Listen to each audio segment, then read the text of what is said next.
我自由了。那首先我要先感谢我们的牧师哦，马拉阿盖克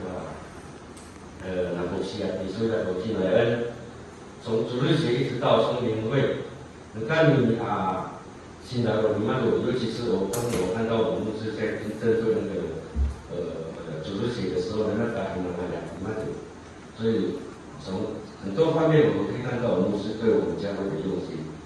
而且我要更感谢牧师的是说，makanya di mana kita itu ada rendakan, ada usulan, nukliar dari segi segi, kita maka siapa maka situasi, saya apa uruan, saya data saya usulan, 很难在，如果你真的没有那个使命感的时候，你有那个呢，很多不上来，好像discount。你们这个是丢开，那还说那不是啊，技术的不是，那么这个呢，那压力，量多那么是少乱，那么是中央的这个使命感很多kayak discount，那是的，sa udah na pajulu dan macam压力dari satu orang里面的成长，给他的收来，